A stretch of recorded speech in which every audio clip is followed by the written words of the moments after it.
Good afternoon, everyone, and welcome back to another webinar session where we connect with the industry experts to know how their journey was like, what they're currently doing, and we hope to gain some insights from them to better help ourselves to enter the industry. So today we have with us Sir Aniruddha MS. Welcome, sir. Pleasure to be here. Yeah, so I will give it up to you. So please briefly introduce yourself and then we can begin the webinar. Sure. Thanks a lot, Shachi and Bhavansi, for the opportunity to speak today on EVs. A lot of people, are very curious and very excited to try out EVs and drive them, and also engage in discussions with them. So I will attempt to provide over a period of, let's say, the next 45 to 50 minutes on what my experience has been around EVs. I will primarily look at it from three lenses: the economics or the business of electric vehicles, and then a bit on the technology of electric vehicles, and a little bit maybe on the policy which we have around on electric vehicles. So let me just project my screen. Just a minute. Can you just introduce yourself as in where you work, what Sorry. you do? Yeah, Sure, yeah. sure. I have a presentation, I have a slide for that. So let me talk about that. I have around 15 years of experience, predominantly in the automotive sector, around 12 years there, and have been working in electric vehicles for the past 7 years. I've been with Ather Energy, Ola Electric, and TVS, primarily helping them start and ramp up manufacturing operations. Started my career with the Toyota Motor Corp, where as part of greenfield projects and new vehicle launches. Have an MBA from Indian Institute of Management, Ahmedabad, and also a master's degree in manufacturing from the University of Michigan. So, and yeah, I'm a native of Bangalore and work out of Bangalore as well. Currently, I work with TVS, where I lead all operations planning for electric vehicles. We work across TVS teams to ensure that we deliver um, many TVS iQube vehicles, and control the cost and them as well from our end. As I mentioned, I'll primarily be talking about three things: the business or the economics of EVs, the technology of EVs, and some policy around them. I'll not be discussing anything specific to TVS, my current firm, and I went through a course in edX around 3 years ago on electric vehicles. I'll use some of the content from there and other generic things which are found in the internet. Especially around the business and the economics of EVs as well as policy, I will attempt to focus as much on the Indian market as possible. And Shachi, if you have any questions, please do interrupt me in between, and you can ask anything if you want me to elaborate. Would that be okay? Definitely. Yeah. Please. So let's first start about the economics of electric vehicles, right? So the last 15 years, I would say, has seen some kind of S curve, if I may say so, on or at least a beginning of an S curve, which is evolving in electric vehicles. If you look at the global EV penetration, and this is across all kinds of vehicles, we are inching towards 20% EVs. By penetration, I mean that out of 100 vehicles, how many of them are electric vehicles? As you can see, the growth is driven primarily by China. China is inching up to 40%, though the rate of growth is now declining because of many subsidy changes that are ongoing. Europe is another big consumer of electric vehicles, and the United States has, of course, a bunch of significant electric vehicle makers like Tesla and Rivian, but their rates are not very high compared to other places. Maybe also because of the affinity towards fossil fuels, I might say, and the fact that gasoline is so cheaply available across much of the United States. If you ask me, around until 2021, we did not have a very high rate of growth of electric vehicles. There were more of experimentations and concepts being proven. So what we really saw was the growth of a lot of advanced ICE engines with better filter technology, better transmissions, and so on and so forth. And COVID also struck during that time. From 20 to 20, 2021 to 2025, across the world, we have seen a series of policy incentives which both encourage people to buy electric vehicles as well as discourage them to stop using ICE vehicles. And beyond 2025, what we really see going to see, in my opinion, is that it is going to be attractive, not just from a performance perspective but also from a cost perspective, for people to buy and drive electric vehicles, because battery costs are significantly falling down, and with enough customer demand, other ancillary stuff like charging infrastructure is going to be much more ubiquitous. So I really feel that whatever numbers we're seeing for electric vehicles, both pure electric vehicles and plug-in electric vehicles, the numbers are going to increase much faster. In this, I'm also going to include hybrid electric vehicles. Some examples that you see from India are the Innova High Cross or something like a Grand Vitara, right? So these, in my opinion, also constitute part of hybrid electric vehicles. So both pure electric vehicles and hybrid electric vehicles are going to become more and more relevant to us in the future. In India, if you look at purely from a two-wheeler and four-wheeler perspective, the rate of adoption of electric vehicles is definitely higher in two-wheelers as compared to four-wheelers. And I would say that having worked in two-wheeler companies in the electric space, I would clearly understand the attractiveness of two wheelers vis-a-vis four wheelers. There are some niggling issues of usage around four wheelers, I would say. Again, primarily on the charging and the range topics, which make it a little bit more anxious for customers to use four wheelers. So, what are the main things, right, that drive people to buy electric vehicles? It is something called the total cost of ownership for a consumer.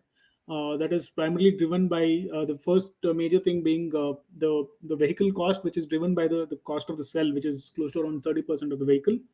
And also it also depends on how many how much distance you drive, as well as what is the comparative electricity or the petrol usage. So in terms of just this, right, India falls somewhere, I would say, in the middle in terms of attractiveness. There's another chart which I will go to just to explain.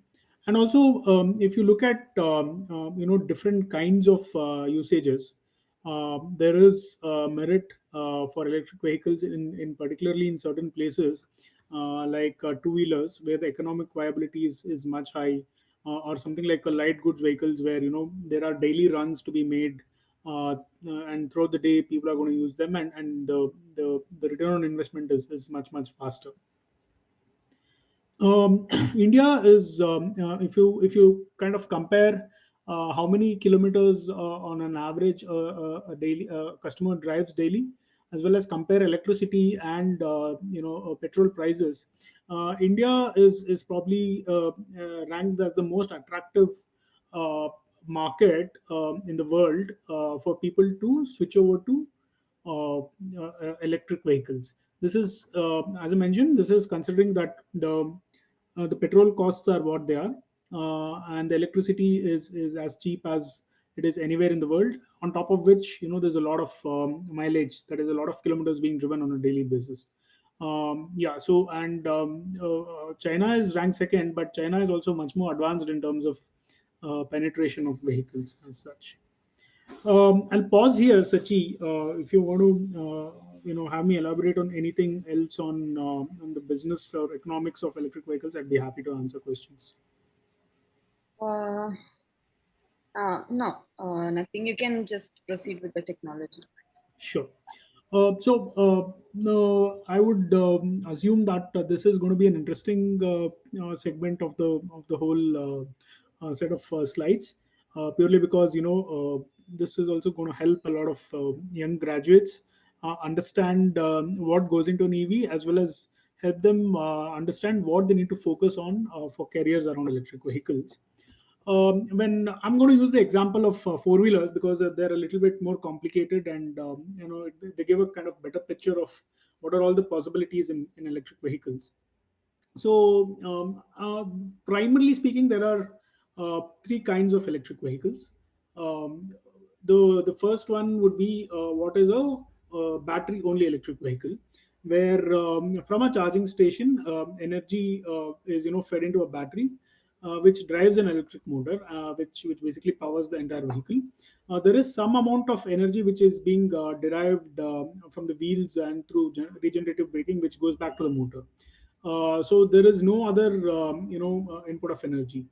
There are other vehicles such as hybrid electric vehicles, and I own one, for example, where you primarily fill in something like petrol or diesel into the vehicle, which is driving the internal combustion engine, which drives the motors. But also there is regenerative braking, which then goes into an electric motor, and which also drives the battery. So typically what you see is, when a driver is going in a cruise mode, right, at a constant speed over good roads, the technology of the vehicle is built such that there is an automatic changeover from using petrol to using the electric energy stored inside the vehicle. And this what this does really is, if your vehicle is, let's say, giving you a 20 kilometer per liter kind of a mileage, a hybrid electric vehicle helps your vehicle give you a 25 or a 26 kilometer per liter kind of a mileage. So this is really enhancing the mileage of the petrol vehicle itself. There are other vehicles as well, called as plug-in hybrid electric vehicles, where you have the option to both recharge electricity into the battery, as well as fill it up with petrol. As you can make out from this technology is going to be far more complicated when compared to either a simple purely battery electric vehicle or a hybrid electric vehicle, because more safety has to be built into the systems. So let me talk about the basic architecture of a four wheeler electric vehicle. Uh, Charging is done from an external source, typically power which is stored in a localized area, and which gets its power from a grid. So there might be onboard or offboard chargers, but for this case, I'm assuming it's an onboard charger. From an onboard charger, there is a power converter which suitably steps down the kind of electricity that is required, and keeps it safely stored in a battery. When there is a requirement from the motor to draw energy, again, power is converted back to higher forms of higher voltages of energy, and then it is fed into an electric motor, which drives the transmission, and hence propels the vehicle forward. With regenerative braking, sometimes power is passed back from the motor itself. So there will be versions of this, but this is primarily the architecture of an electric vehicle. Let us dig a little bit deeper into batteries as such. For a long while, there were lead acid batteries, which were, I would, for lack of a better word, say dirty batteries. They would emit a lot of, gases and liquids, as well as they were terribly unsafe for a lot of reasons. We are primarily working right now on batteries based on lithium ion, which you line here. As you can see, lithium-ion batteries offer both specific energy and specific power. Specific energy, which provides a better range.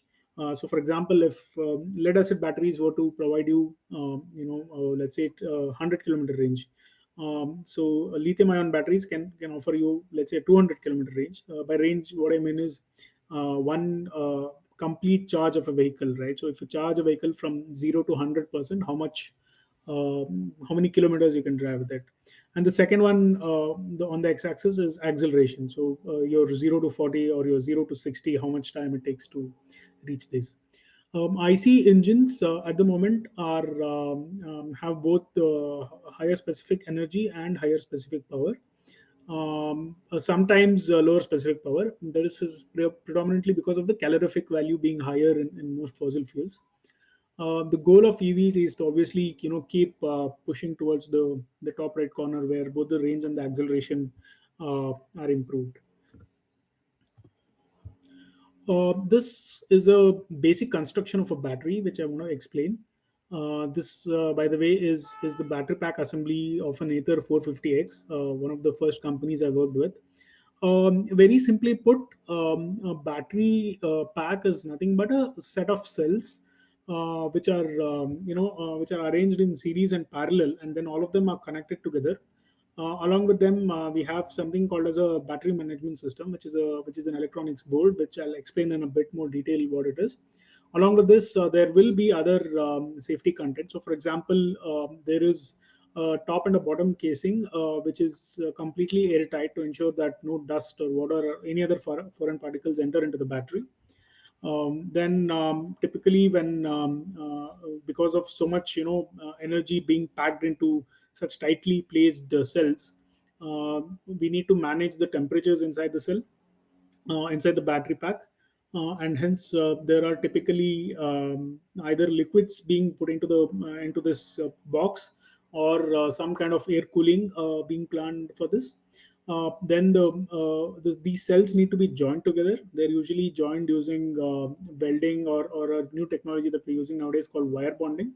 And some kind of a bar is placed on top of all of them, and all of these would be connected to another board called a battery management system, and then closed in an airtight manner. Shachi, any questions till now? No questions. You can. Yeah, I hope the space is okay as well. Yeah, yeah, it's fine. Right. So let us go a little bit deeper into what exactly is a cell, right? A cell primarily comes in three formats, at least what is commercially available right now. Something which is called a cylindrical cell, which is right now the most popular one. This is very similar to your AA batteries, right? And then we also use things called as pouch cells or prismatic cells. Whereas cylindrical cells are more commonly used in two wheelers, we tend to use pouch cells and prismatic cells in four wheelers. And I'll also explain the reason for that using this diagram. What happens is, there is a constraint of space for the size of the battery when you put it into a vehicle. So when you have cylindrical cells, you can pack them closer using this particular kind of arrangement than you would for a pouch cell or a prismatic cell, because on top of this, you can have alternate cooling methods for cylindrical cells using natural means, like just forced air. But for prismatic cells and pouch cells, you need to use external cooling methods, like putting pipes and making cold water flow over them, so that the water absorbs the heat which is generated by this battery. So that requires much larger space, and hence typically prismatic cells and pouch cells are not used in two wheelers, they're used in four wheelers. At the very basic, right, the cell, as you all know, consists of a cathode and an anode, both of which are immersed in an electrolyte, and there is a separator which basically separates the cathode and the anode. When you charge, basically you're just having the flow of electrons from cathode to anode, and it's vice versa during discharging. So this is typically a very very conventional method of using cells to store and then dissipate energy. Okay, next let me talk about the different kinds of cells. The different kinds of cells are primarily talked about nowadays, at least from an automotive application, in terms of what the cathode is made of. The anode is usually made out of graphite, but the cathode really consists of, there are many different kinds of materials which are used to make cathodes, most of them using lithium. So what kind of lithium ion, alloy it is, determines what cell it is.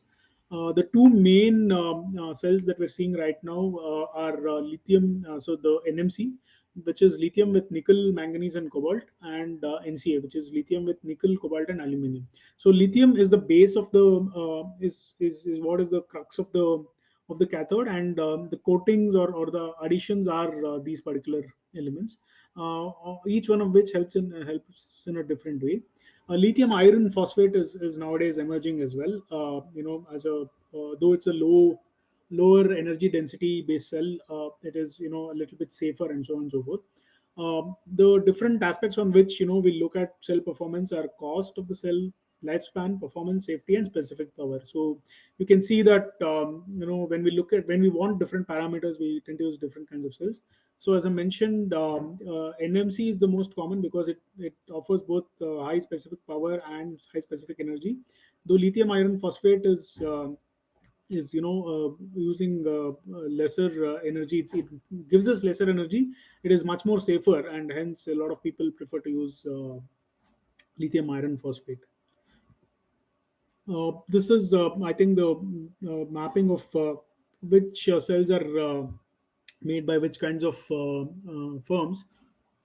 This is a constantly evolving landscape, and a lot of again, as I mentioned, driven by different industries. As I mentioned, cylindrical cells are primarily used by two wheelers, and prismatic pouch are used primarily by four wheelers.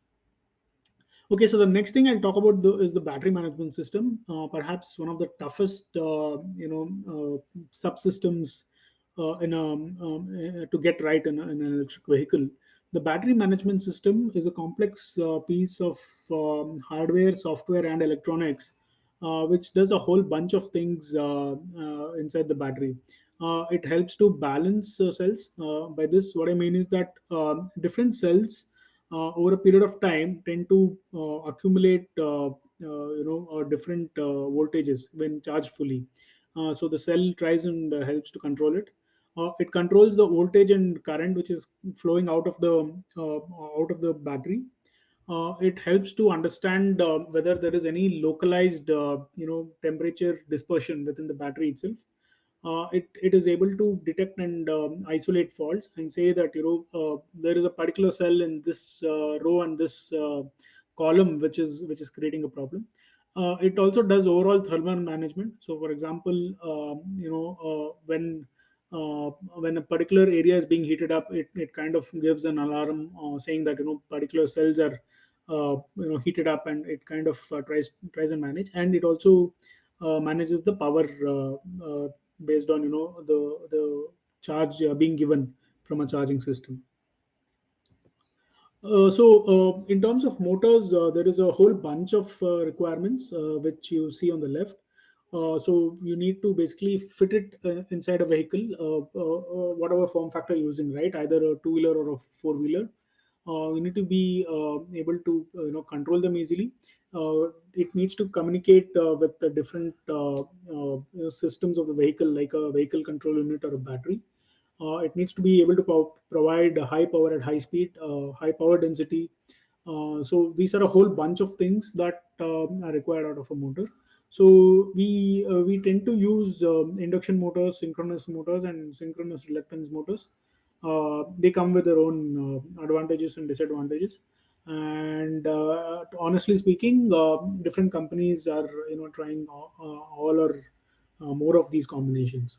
A very interesting field. And if you ask me, for somebody who's just graduating, batteries and motors are the two areas where a lot of work, and of course the software around the vehicle.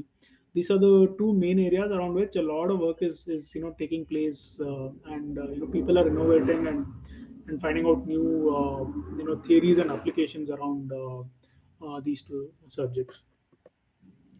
Power electronics is another area.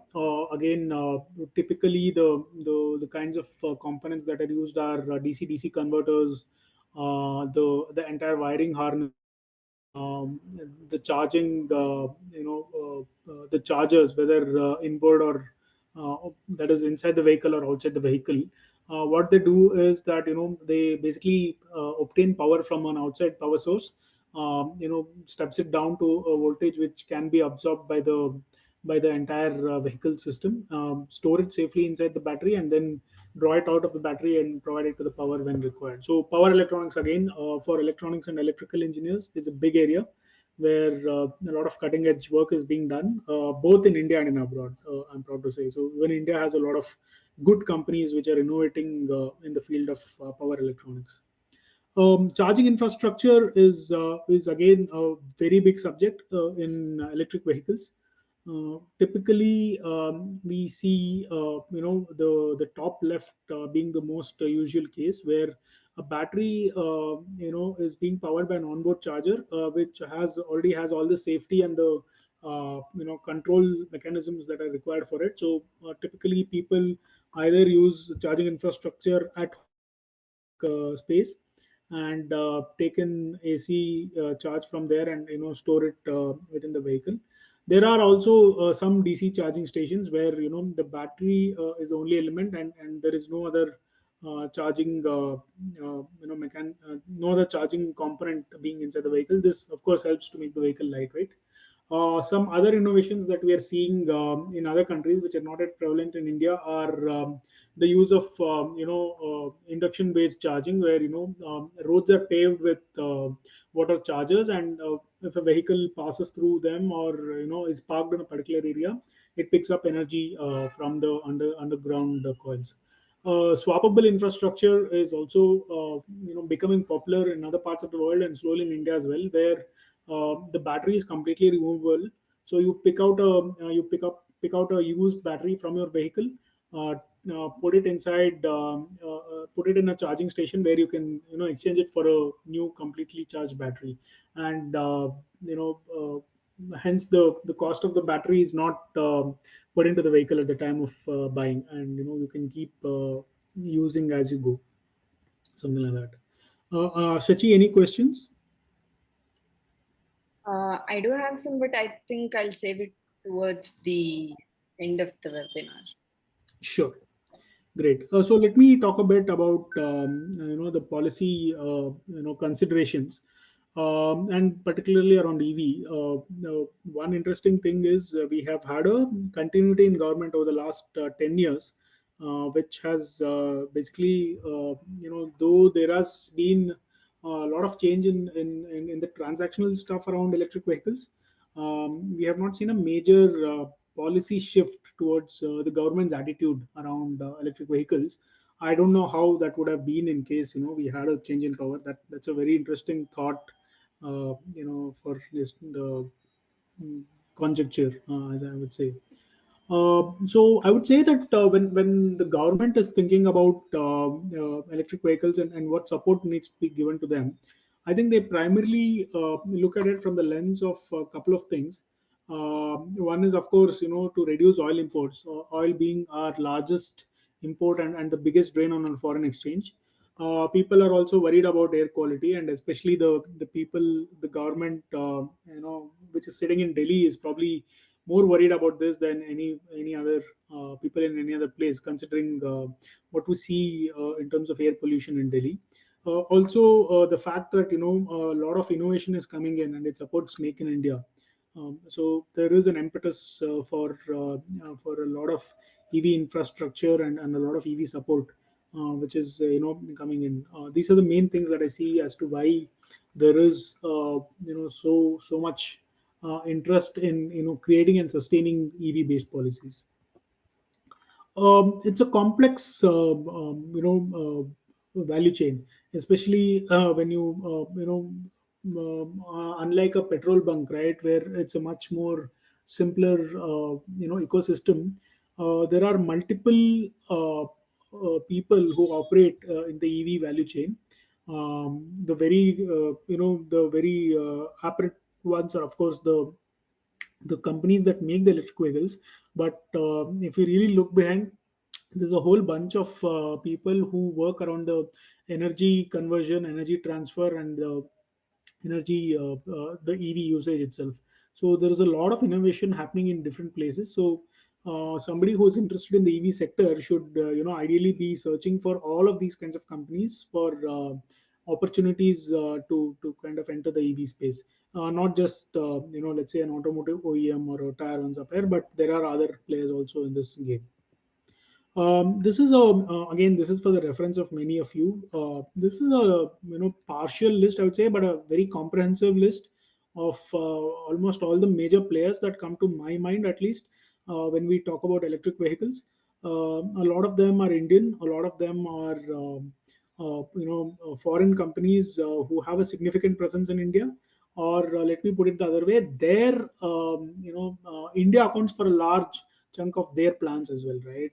Somebody like a Hyundai or a Suzuki, right, or a Kia themselves, for whom India is such a big market. Morris garages, for example. So these are again, this is again a list which would be very helpful for people trying to get into the EV space, and there might be multiple opportunities around. OEMs, charging infrastructure, just battery as a tech, and mobility as a service, just the different kinds of areas. So this is all I had in terms of a presentation. So happy to answer questions, and as and when required, I will move back to the relevant slide. So yes, Sachi, over to you. Okay, so before I ask my questions that I had when you were presenting your slides, Right, so you are currently working in TVS.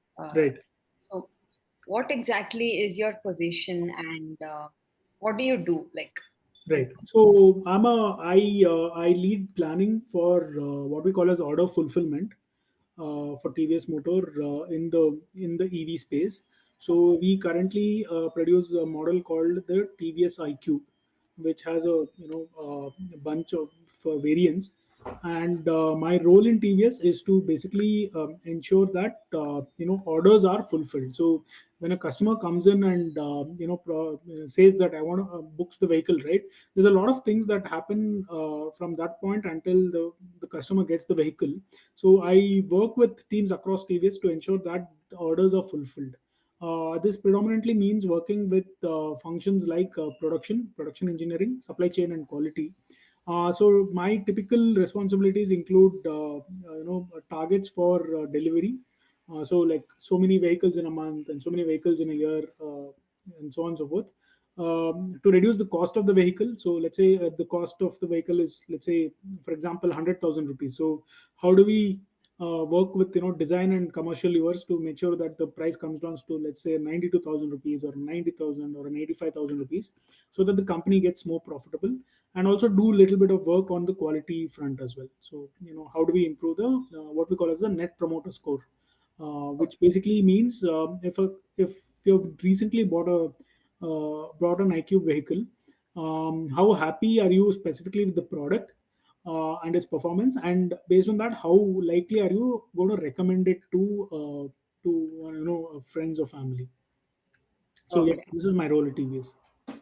okay. So from starting from taking the order to like getting the feedback, everything is something that you are in charge of. Right. So see, the for TVS, TVS does both petrol and both ICE and EVs, right? So we share a lot of common infrastructure across all our product brands. So I kind of help get the focus into EVs specifically. I Okay, don't I okay. don't work with ICE based vehicles. Yeah. Okay. So, yeah, coming to the production part, I suppose. So you talked a little bit about the different batteries Right. that are used, and one factor was the safety.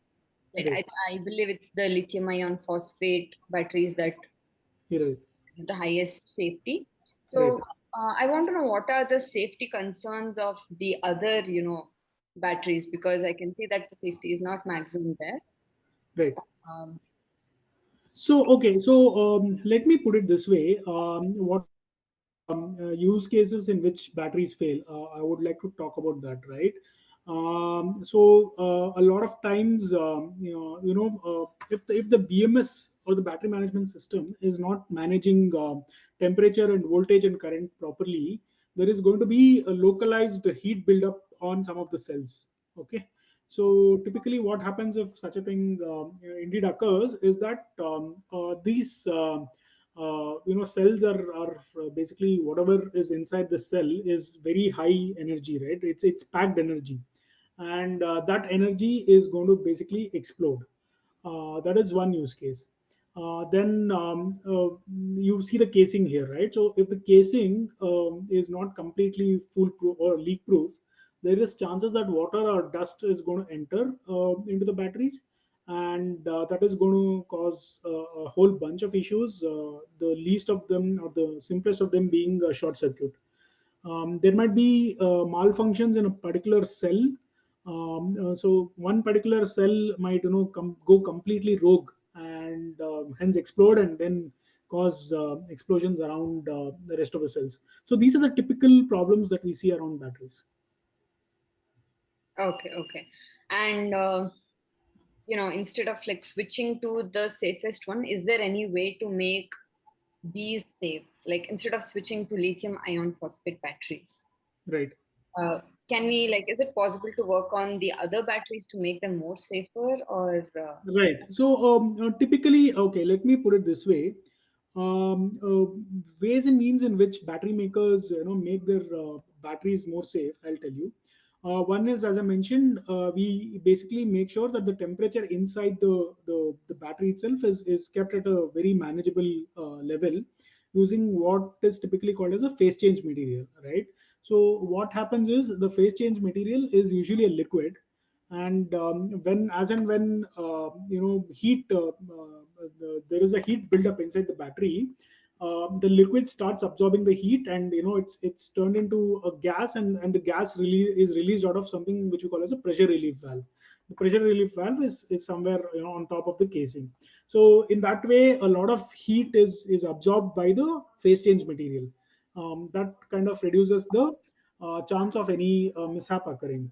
The second way in which we try and make batteries safe is to basically make sure that, let's say, the battery is capable of a for example 2.5 volts. Or each battery is capable of holding 2.5 volts. We make sure, using both the cell characteristics and the BMS characteristics, that we never use up to 2.5 volts. So we basically cut it off at 2.2 volts. Another way in which we kind of do this is, we program the BMS such that it kind of stops functioning even when. So, for example, let's say, I'm just giving you an example. Let's say there are 200 batteries inside this particular pack.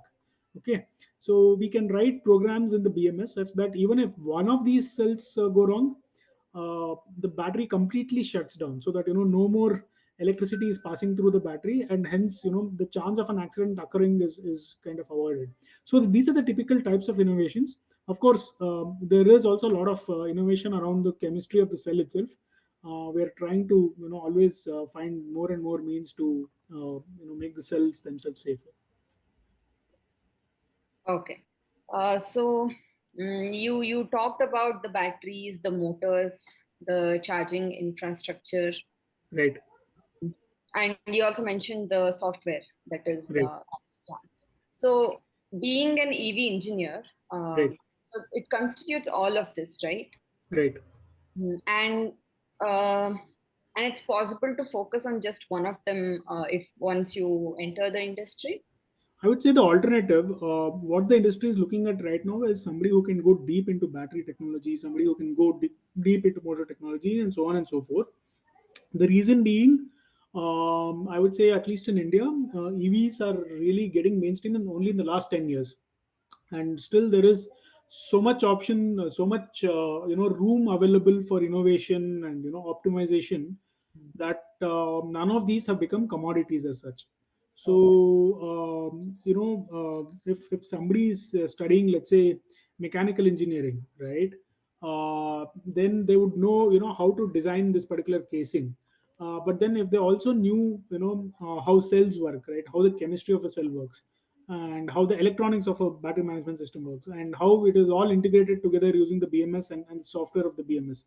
I think there is so much work to be done just in these subsystems, that it is going to, and of course, it's only over a period of time of, let's say, I would say that in order to become a full EV architect, it would require something like a 20-year effort in your profession. Having worked across subsystems like, the battery, the motor, and of course, the other things which are common with ICE vehicles, like, for the chassis and the suspension, the forks, and so on and so forth. So if somebody were to become an expert in the entire electric vehicle, it would probably take them 15 to 20 years, in my opinion. They would necessarily need to start with one single element, like, the motor or the battery or the Yeah. charger, right? Just citing some examples. Okay. Okay. Yeah. And you also focused on the economics part of Right. EVs in India. Right. So, how exactly did you come to be, associated with it? Because, yeah, engineering students, I don't think they would typically focus so much on the economics part. So, was there any, course that you had to complete to, get into that part of EVs? I'm sorry, I didn't understand the question. You asked me how I started working in electric vehicles. Is that your question? So, yeah, typically the engineers would be they would be concerned with the production, designing, and so on. Right. So, and you are just as well versed with the economics part. So, I just Right. want to know if you had to complete a course, in Right. order. So one is, I've been in this space for around 7 years, and I've had multiple conversations with, multiple senior leaders as well on the cost of, and of course, when you kind of want to get into an industry, you do want to understand the what goes into that industry. So that is there for sure. A lot of deep conversations with a lot of people from both the business and the technology end, in this area, given that I've worked with some really good companies like Ather, Ola, and TVS. Then I also finished a course in edX. edX has a course on electric vehicles, which is going to be, I think it's very useful for people who want to understand this technology in real depth, right? Both the technology and the business. So please do look up the edX course on electric vehicles. This is offered, if I'm not wrong, by a university in Netherlands called the Delft University. So they had a really good course. So I would encourage anybody, who wants to learn more, to go look at that course. Yeah. Yeah. Okay. And while we're on the courses, are there any other courses you would recommend for? Right. Yes. Yeah, sure. So, what I understand is, IIT Madras has a bunch of courses on electric vehicles, and specific topics like power electronics and battery technology and so on, which I think is being hosted by a centralized portal called the NTPEL. That is another area which people can potentially look at. For people not recent engineering graduates, but for people with some amount of experience in the industry, there is also something called the battery MBA, which you can look at. So basically, again, it teaches people specifically about batteries and the economics and the technology around them, taught by people who have been working in this industry. So it's a completely online course, offered by a European company. I forget the name, but you can just search for something called the battery MBA. That is also a very very useful course, is what I've heard. Okay. Okay. Yeah, that's great. And one part I think you didn't go too deep into was the software development part. Right. So again, so maybe that is due to the fact that I'm not involved that much in software. But let me elaborate a bit. So let me tell you about the major components that require software. Right. Obviously, the most important part is, with hands-on, the battery management system, because we have to write software that does all of this on a real-time basis on a dynamic product, right? A product which is moving all the time. So the software of the BMS is the most complicated software that I can think of in the battery. There are other things as well, right? So the motor comes with something called the motor controller unit. So there is a software written for that, which basically ensures that the motor is functioning well by itself and in conjunction with the vehicle. There's something called the VCU, the vehicle control unit, which has its software, which basically ensures that all the functions of the vehicle are being met. This is people call it ECU, right? In a ICE vehicle, they call it the engine control unit, and the equivalent in EVs is called vehicle control unit. And the other big portion is what we call as a connected vehicle features, which you see on the cluster of a vehicle, right? All the navigation, the Bluetooth connectivity, just information on the vehicle's health itself. So these are the four main areas in which software is written. Also, on top of that, there is also a little bit of software which is being, not a little bit, a lot of software that is being written around charging infrastructures, and how to set up and run charging stations. So these are the five main softwares that are used in an electric vehicle. Okay. And if you had to point towards a couple of key skills required for this software development, what would those be? Uh, See, I mean, I don't talk about technologies as such, but if you ask me really, anybody who is interested in working in such kind of very very customer centric technologies need to understand customer roadmaps and how customers use their vehicles. I think that is the single most important criteria, I think, for designing software. So what people generally refer to as design thinking, right? So that is, in my opinion, the one of the most important things.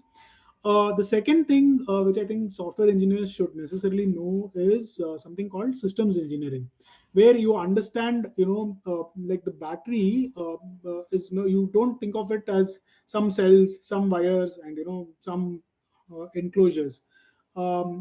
What is the intended function of the battery, and how does it work in tandem with other things like a charger or a motor, right? So systems engineering is super critical. So in my opinion, for software engineers, the two most important things to understand are design thinking, from again having customer empathy, so on and so forth, and systems engineering. The specific tools and languages like Python or whatever, right? I think are, you'll anyway learn them and use what is essential. But learning these two things is going to be more critical, in my opinion. okay. Okay. I'll definitely. All right. Yeah. I think that's pretty much it from my end. Sure. Thank you so much for the great presentation. And I'm pretty sure the students can learn a lot of valuable stages or steps towards entering the EV industry. So thank Great. you so much, Anil. Yeah, it was a pleasure having you. If there are indeed any questions, I'd love to take them as well. You can kind of compile them and send it back, and Okay, happy to answer them. sure. Definitely, definitely.